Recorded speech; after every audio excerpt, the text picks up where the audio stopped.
In fact, I gave a warning na ang message of Hebrews, simula nung nagsimula tayo, is all about Jesus. And puro about kay Jesus. And that's our dream and our goal. Even yung kinanta natin our goal, in studying the Hebrews, sana matapos natin sa with you guys saying with all honesty and sincerity, knowing you, Jesus, knowing you, there is no other king. You're my all, you're the best, my joy and my righteousness. Sana makanta talaga natin yan with all honesty. Even without the command of Bro Gian na kantahin. Or sing it because something na real sa inyo. And that's our gustong mangyari, no? That's what we want, and that's why we study Jesus. But from time to time, even magkaroon ka ng strong desire in knowing Christ, in pursuing Christ, you want to devour the Bible, may study mo lang si Kristo, buy books about Jesus, may time na gano'n, tapos biglang may pagbulusok na nawawala ka. Nawawala yung desire, and then you're lost. You don't know where you're going. At nakalimutan mo yung kagustuhan na makilala si Kristo. And that happens. And that happens also to the Hebrew believers na sinulatan ng Hebrew author. It happened to them. Na nagkaroon sila ng desire to know Christ. They're passionate ones. But along the way, something happened. I don't know what happened. Yung mga details na mga nangyari sa kanila. Alam natin yung persecution, but there are details na nangyari sa kanila that have caused them to lose that passion, that desire to know Jesus more. And we've gone through a little lengthy message about Jesus. Medyo mahaba at puro si Kristo, a better high priest, a better message, better than the angels, better than everything. We have studied who He is and what He has done. At least in my own experience, this is far the lengthiest series about Christ. Nag-series kami sa Christ the Righteous Judge Church noon, The I Ams of Christ. Dinagdagang, dito rin, no?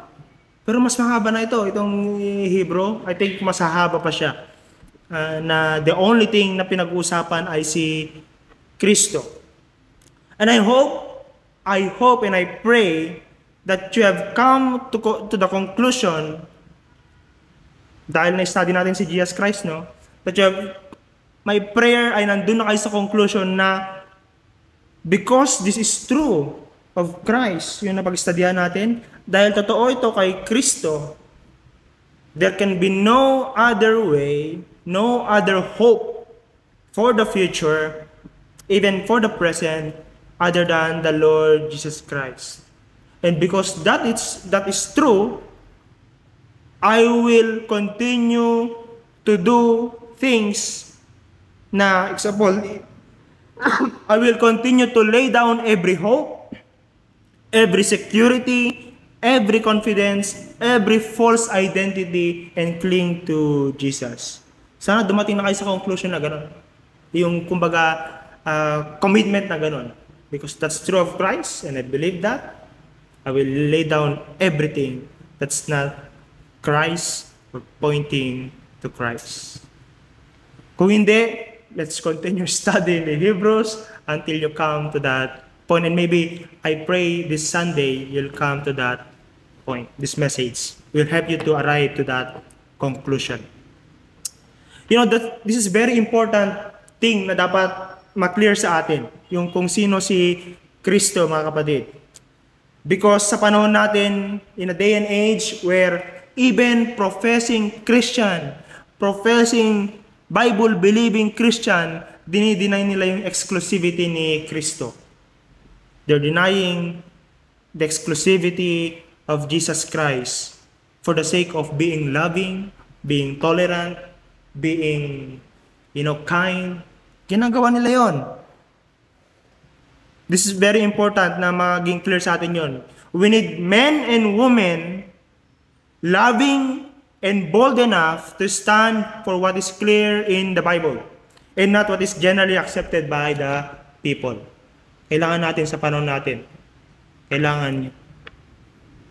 Because even the most prominent religious leader of our time, Pope Francis, sabi niya lang nito lang, sa visit niya, I think, in Papua New Guinea or sa Singapore, sabi niya ito, I will quote, "Every religion is a way to arrive at God.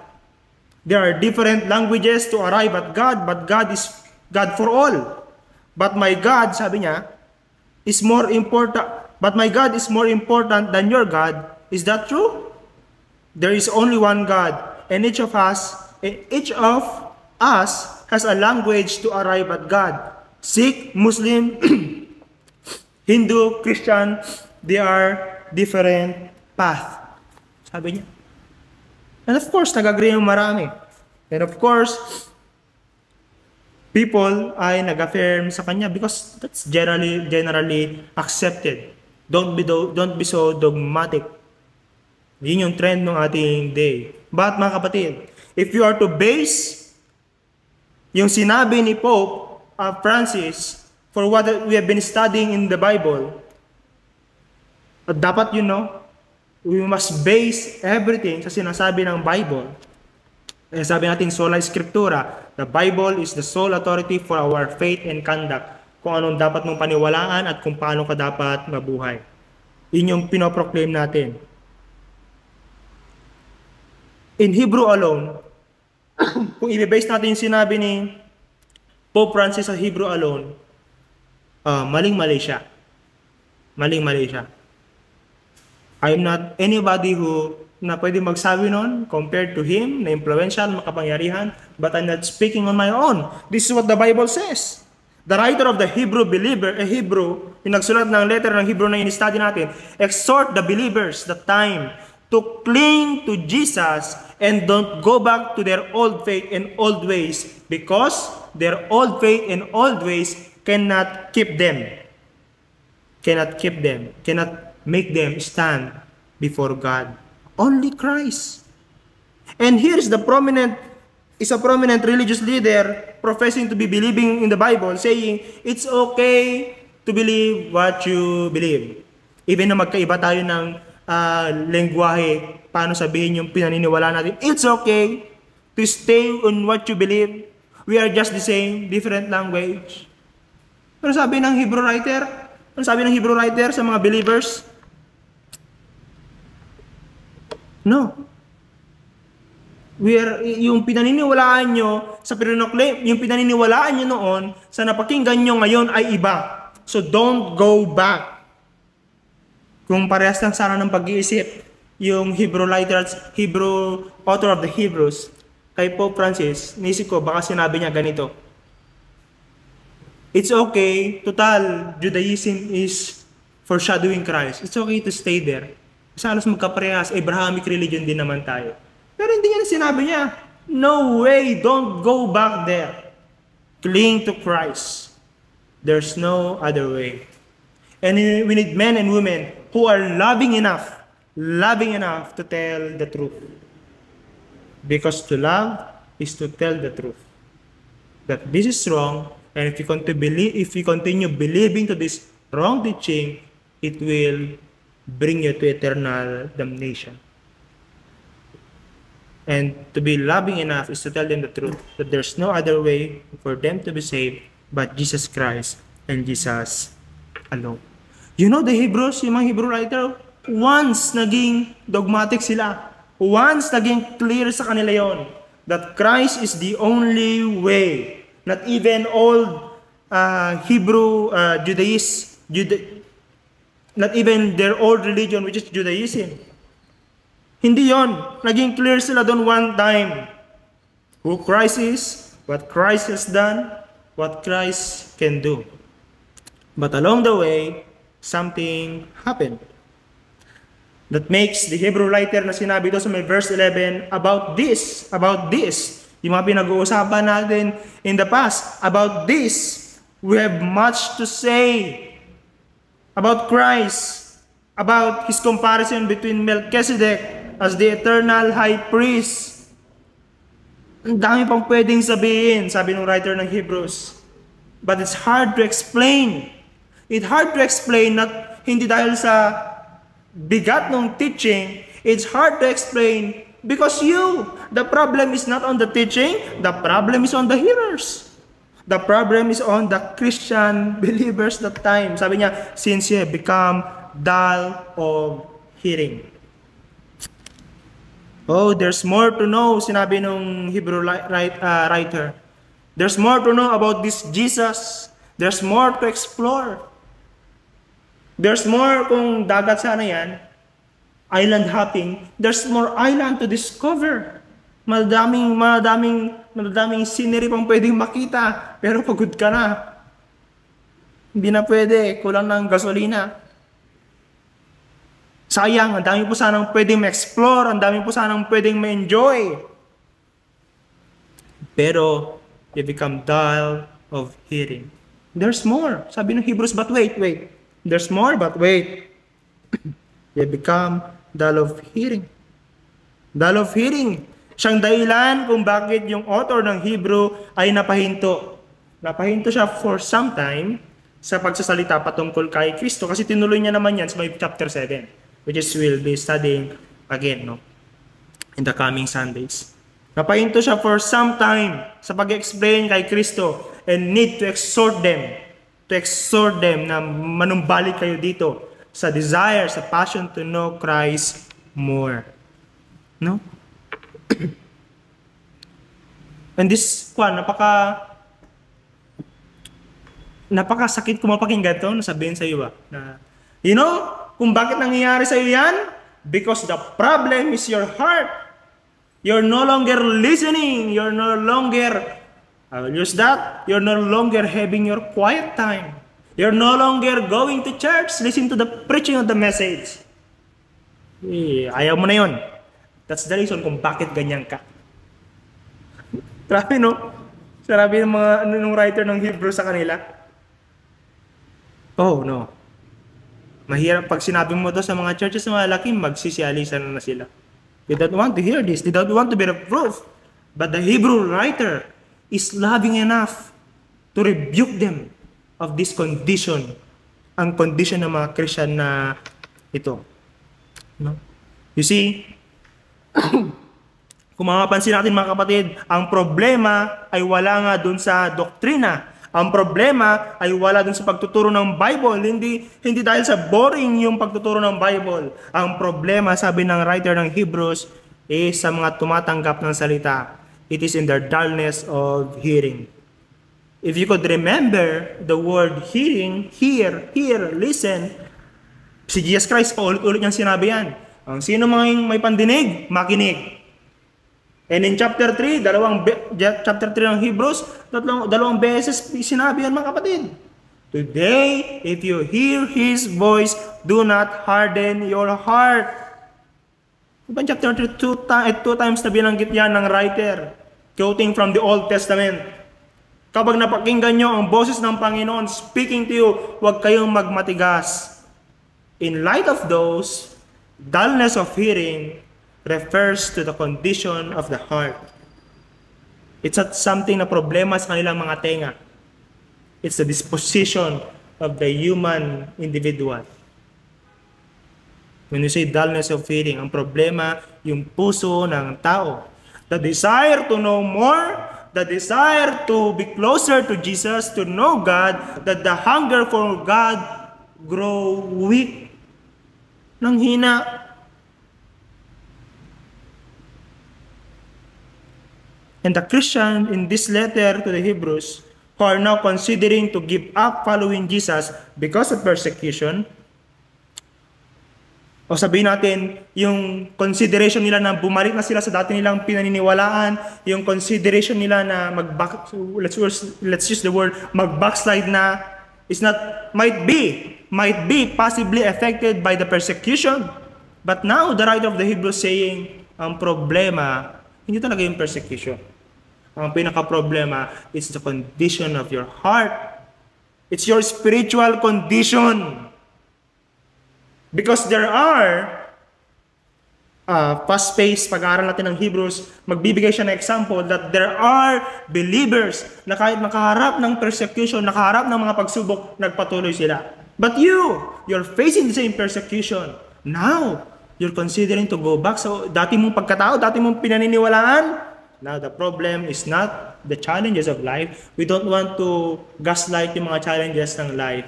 But, totoo yung mga yon, mahirap yung mga yon, but the problem is their disposition, their dullness of hearing, nag-grow weak. Yun ang naging problema nila. That's the primary problem. It's their hearts become dull. It started with a loss of desire for the things of God. A loss of desire for God Himself.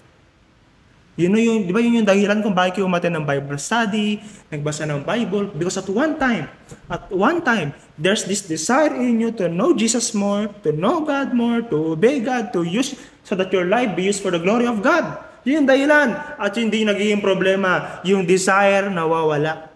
Nawala yung desire. O nanghina. Mga kapatid, in light of God's word this morning, just in verse 11, in light of this, this is a good warning sign if you are, like the Hebrew believers, on the verge of backsliding, on the verge of apostasy. Apostasy meaning turning away from the faith. Ito yung magandang signal, magandang warning sign. So this morning, it's more of, rather than inviting you to cling on to Christ, maging goal natin yun yung pinaka. But it's more of self-examination. And how are you going to examine yourself? Through this verse 11. Are you losing your desire for the Word of God? Are you becoming dull of hearing? How's your Bible reading? How have you prepared for today's preaching? For Sunday message? It's a good sign. And if you are in this situation, mga kapatid, you must consider this as a serious spiritual warning ng Holy Spirit sa inyo. Hope you're wondering, gaya ng prayer natin kanina, you're wondering. Now this is a warning.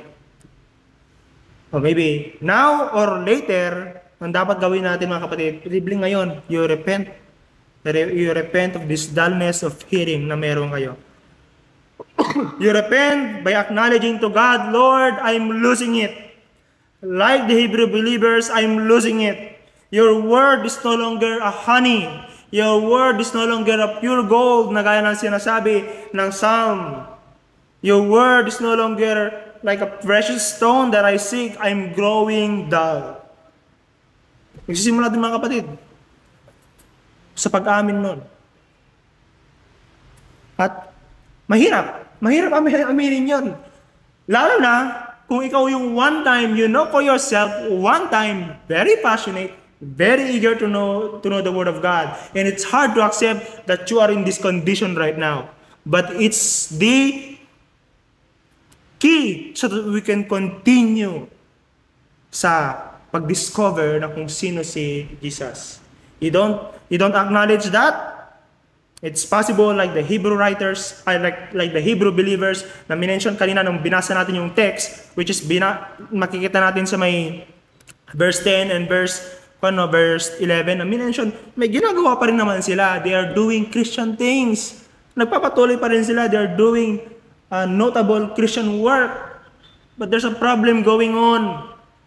Now while they are doing charitable things, pinag-aralan natin kanina, philanthropical things, ginagawa nila, there's something going on in their heart na siya nagiging dahilan kung bakit they are on the verge of backsliding.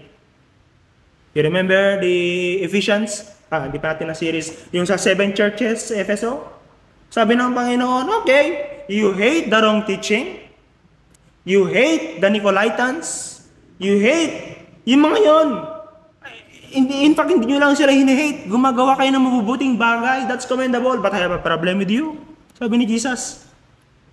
You have lost your first love. You have lost the wonder. You have lost the excitement. salita ng Panginoon.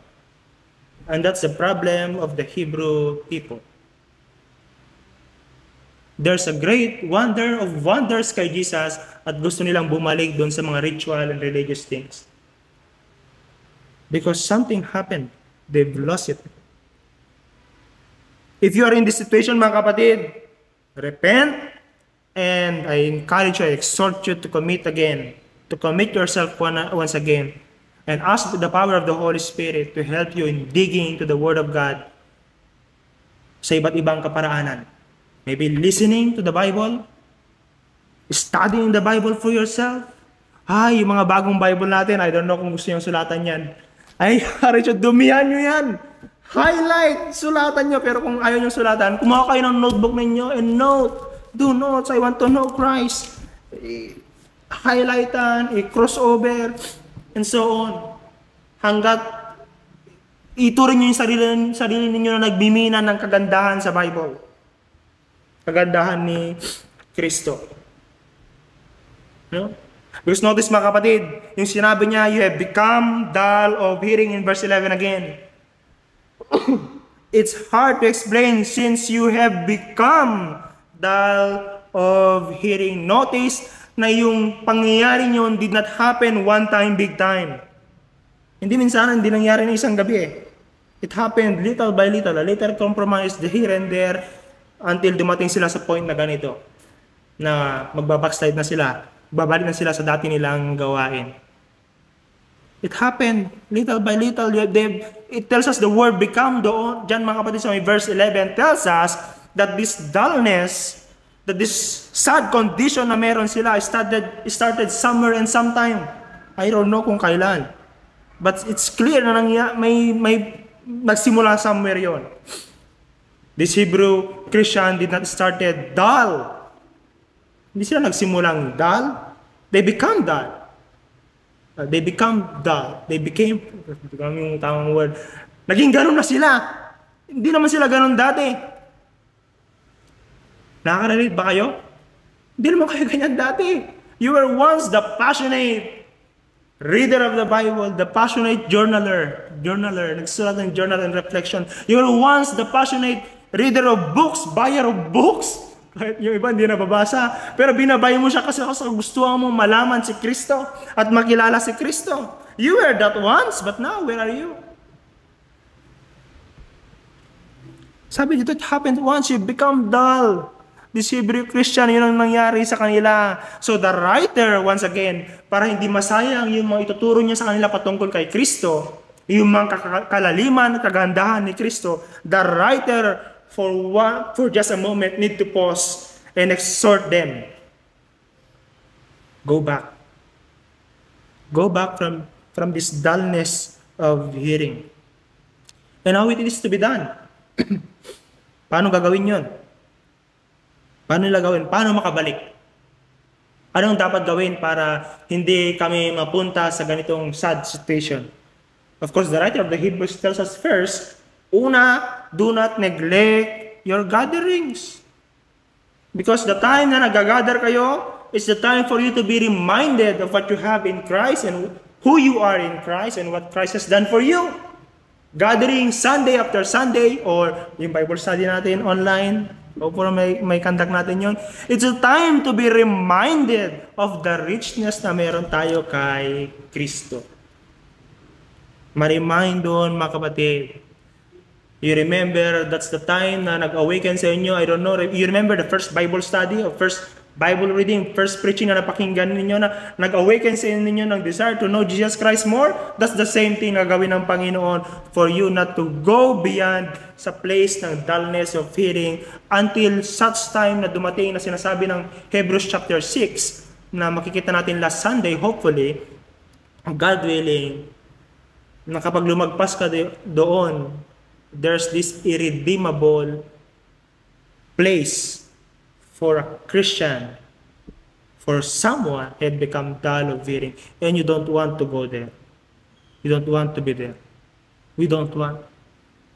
Pero posible, if we are not careful in our walk, kung hindi tayo mag-iingat sa ating lakad pananampalataya, it's possible for someone who have enjoyed this goodness of God, we've enjoyed the promises of God, sabi, it's possible to come to that point where there's no, they may want to repent, they cannot find place to repent. So, don't forget our gathering. And si Apostol Pablo, we don't know kung siya yung sulat ng Hebrew, no? Pero sa Apostol Pablo has another way to prevent dullness. There's another way to prevent dullness. It's remember. The word remember again. Alalahanin mo. Remind yourself of what Christ has done and who you are in Him. So that's why, I don't know who have said that, you need to preach the gospel to yourself every day. Si J.I. Packer ba yun? You need to preach the gospel to yourself every day. Paggising mo sa umaga, you need to preach the good news to yourself every day. Sabihin mo sa sarili mo. Tell yourself about anong ginawa ni Kristo para sa iyo. Remind yourself. Yung mga letter ni Apostol Pablo, karamihan sa kanila, it's more of a reminder of what the Ephesian believer, the Colossians, the Philippian believer know already. It's more of a reminder sa kanila. And yung ginagawa natin every first Sunday, it's a time to be reminded of what Christ has done, what He has in store for us. Si King David, I think it's Tim Keller na mayroong sermon doon. Or John Piper din, may sermon din siya doon na kung wala nag-encourage na sa'yo, i-encourage mo ang sarili mo. Still yourself to worship God. Psalm 103, kinakausap nung writer ng Psalm 103 na, oh my soul, ikaw, iyan, worship God, exalt God. Di ba maalala mo, pinagpala ka niya physically, pinagaling yung mga sakit mo, kirinown ka niya ng righteousness. Worship God. Remind yourself. I remember, it's Lloyd Jones, sabi niya, don't you realize na ang kailangan mo ay kausapin? Talk to yourself instead of listening to yourself. Talk to yourself about these precious doctrines na meron tayo. So remind yourself so that you will not go there sa place or your heart will not become hardened until such time hindi na makapagsisi. So kapatid, sana warning sa inyo ba? If you see yourself losing interest sa Word of God, if you see yourself losing interest sa preaching ng Word, maybe boring yung preacher, pwede rin. Boring talaga yung preacher at kung ano-ano pinagtuturo. But first, the exhortation ng Hebrews chapter 5 verse 11 is to look at yourself first. Lord, am I the problem? Am I losing interest? Is it the preaching or just me? I want to know. And if you see yourself na ikaw yung problema, repent. Turn back. Go back. It is the Christians' carelessness and presumptions that bring them to places that are not good for them. The Christians who are fresh sa faith nila, sana nakakausap kayo ng mga Kristiyano na fresh. Sana sa CGF or sa mga Kristiyano na sa labas, kung makapag-usap kayo ng mga Kristiyanong fresh, makapatid sila yung magsalita na kahit na may problema, no matter the pain and suffering is, there's always a sense of freshness and joy in them. Life is evident sa kanila. You will not get any sense of giving up, but joy and peace sa kabila ng pinagdaraanan nila. I have met a lot of Christians like this. And there are Christians who are bitter, na kasama ko at nakikinig sa mga ito, na sabihin nila, gaslighter. Ganun ang term nila. But I see a different thing sa kanila. They are full of joy. They are going through suffering and challenges themselves, but they are full of joy and peace. These people. And you know what? Ang dahilan? Because most of them, sila yung active na nag-share ng gospel. And as they share the gospel, lagi silang nare-remind doon. So fresh na fresh sa kanila. Laging ganado. This may be the secret kung bakit men like, siyempre sila yung binabasa ko, no? Men like Lloyd Jones ay laging fresh. Sabi ng asawa niya, he's more than just a pastor or somewhere, he's an evangelist. Always proclaims the gospel. And in proclaiming the gospel, lagi siyang nare-remind kay Kristo. That's basic. Sinasabi ng ating text about the repentance from dead works. That's basic. Repent there and put your confidence kay Christ. But that's very basic foundation. Ang siyang dahilan, ang siyang nakakalimutan ng mga Hebrew writers. That's why they cannot move on. Hebrew readers, Hebrew believers. That's why they cannot move on from the basic. Kasi even that they don't know. They're forgetting the very basic about the message of Christianity. I asked si John Piper. Inas ko siya. Inas ko yung kanyang website, no? Ano ba yung dahilan? What makes the Christian dull of hearing? Especially the good Christian. Yung mga bait na Kristiyano na hindi talaga rampant na magkasala. Good sila, yung gumagawa ng masama, but there are times that they're growing dull. What's happening? What's going on? Sabi muna ni Marshall Segal, sabi niya, part ng Desiring God. Tanong niya ito, what is the greatest threat to your soul? What keeps you from God? And not every threat will be seen. Listen carefully to that. Not every threat will be seen. In fact, for many of us, perhaps most of the greatest threats to our soul are not seen. But some good things God Himself has given us. Sila yung naging threat. They are good in of themselves, but they're becoming threat because they're becoming the idols of our lives. And John Piper offers a perceptive warning. Sabi niya, the greatest enemy of hunger for God is not poison, but apple pie. It's not poison, but apple pie. It's not the banquet of the wicked that dulls our appetite for heaven, but the endless nibbling at the table of the world. It's not the X-rated video, but the prime time dribble of triviality we drink in every night. Do you know what awakens your appetite for heaven? Do you know what dulls those same desire? You know, what awakens and what dulls those desire? We may think we know well what sin will reap, but we're often far less aware of just how dangerous apple pie can be. Of course, we are clear, sin will reap us death, will give us death, but there are good things, good things. Ang sabi ni John Piper, I think one time, our problem is our easily satisfied desires. Dahil tayo satisfied. Okay, even apple pie, it's okay already. When there's Hebrew readers, Hebrew believers, there's Jesus and depth of Jesus waiting for you.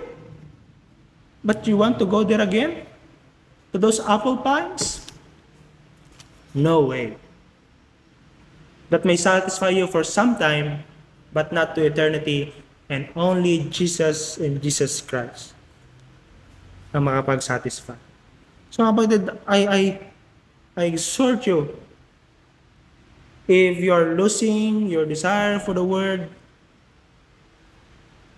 you can track your, pwede natin matrack yung time natin sa social media, sa gadget. Sana meron time din na makapag-track ng how much in-spend natin sa Bible. Pero wala. Wala mang ganong app. Siguro pwede lang sa'yo, orasan mo na lang time countdown, yung magbilang ng oras na nagbabasa ng Bible. But we don't want to be legalistic on that. My goal is to exhort you na if you're losing your appetite, if you're becoming dull, awaken that desire once again. Lord, help me. I don't want to be here. I don't want this condition. I don't want this, Lord. I don't want. Iligtas mo ako mula dito.